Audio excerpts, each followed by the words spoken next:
Siapa yang berkepentingan agar Gibran menjadi presiden? Oligarki. Siapa yang berkepentingan agar Prabowo lemah? Oligarki. Kekuatan Jokowi itu hanya satu, oligarki saja. Kalau ini kita bisa potong, maka dia sudah tidak punya kekuatan apa-apa. Karena partainya juga sudah nggak ada. Waktu jadi wali kota Solo, Pak Jokowi pernah mengeluarkan statement. Kayaknya urusan banjir sama macet di Jakarta itu kayaknya nggak sulit-sulit amat. Waktu masih jadi wali kota Solo itu, sudah keluar sombongnya. Nah ternyata setelah jadi gubernur, beda lagi Pak. Ternyata masih macet, ternyata masih banjir. Berubah. Kayaknya banjir sama macet ini bisa saya atasi kalau saya jadi presiden. Ternyata dengan berbagai macam kecurangan sekarang jadi presiden. Ternyata banjirnya tetap, macetnya tetap. Apa sekarang?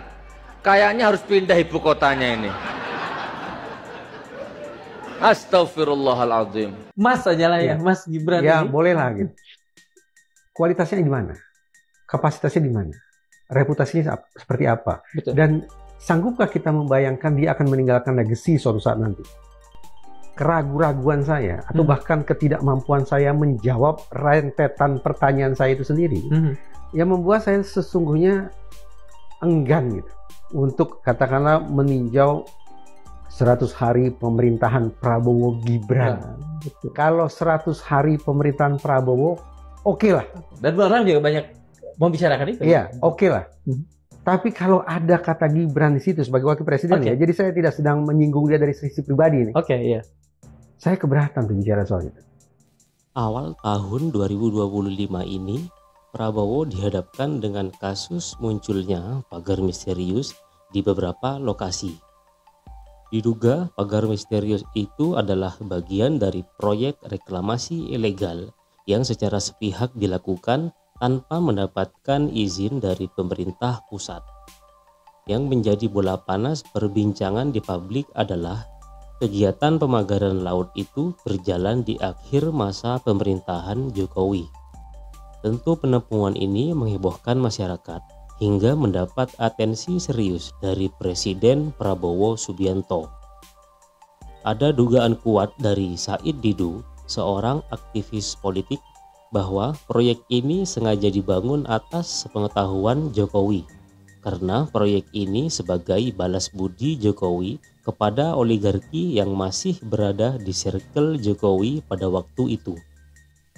Said Didu mengatakan, kekuatan utama penyokong Jokowi di periode terakhir dia adalah para oligarki politik Jokowi.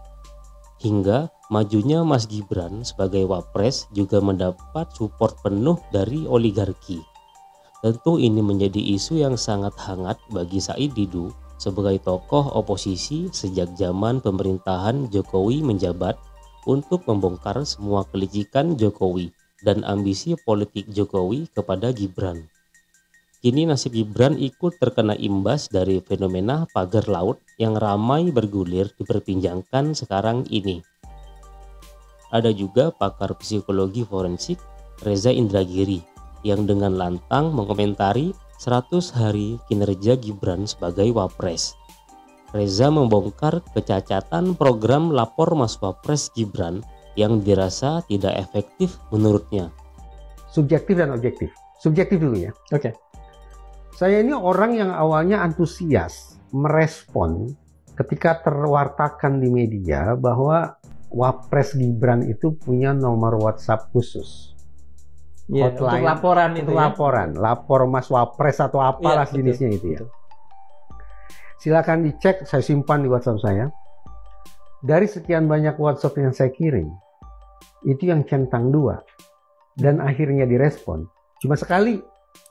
Dari sekian banyak itu berapa banyak agar pemirsa bisa mungkin ada sekitar, karena saya kapok akhirnya dia sudah kirim lagi. Yang terakhir saya kirim ada 10 sekitar itulah. Sekitar itu. 10 lah ya. Yang saya kirim itu beberapa hari lalu ini. Terkait dengan Rempang. Nah, saya lanjut ya. Ya, silakan. Dari sekian WhatsApp yang saya kirim, yang centang 2 dan direspon cuma 1. Itu pun saya ragu, ini yang menjawab manusia Atau robot?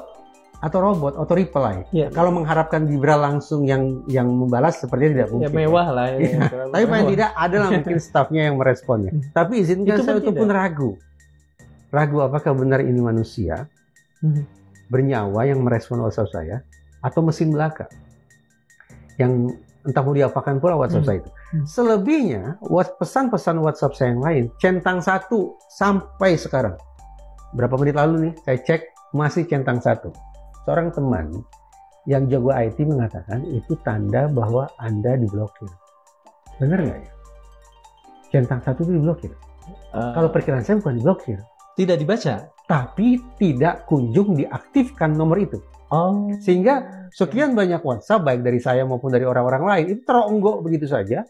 Sementara aplikasi WhatsApp itu atau bahkan mungkin handphonenya itu tidak diaktifkan. Reza juga mengkritik habis Presiden Gibran.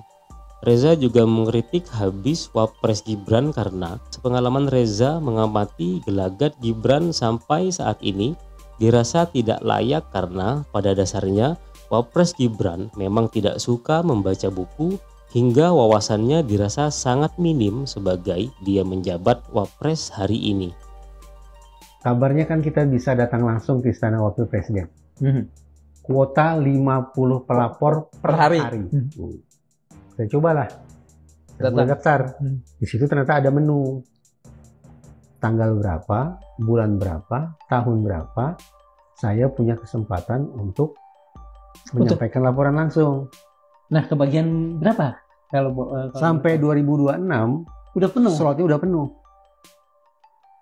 Saya nggak tahu tuh, apakah memang ditutup ataukah memang sudah penuh. Iya. Semua pertanyaan lagi-lagi tidak terjawab. Tadi saya bicara tentang legacy tidak terjawab. Sekarang bicara tentang saya coba berkomunikasi dengan Wakil Presiden juga tidak terjawab. Caranya seperti apa? Itu subjektif ya, pengalaman saya pribadi nih. Iya. Nah sementara kalau secara objektif, patokan saya adalah pada pemberitaan di website Wakil Presiden. Oke. Ada dua hal yang coba saya ikuti, coba saya cermati di website Wakil Presiden. Satu, kegiatan hari demi hari Wakil Presiden. Oke. Yang kedua, pernyataan Wakil Presiden.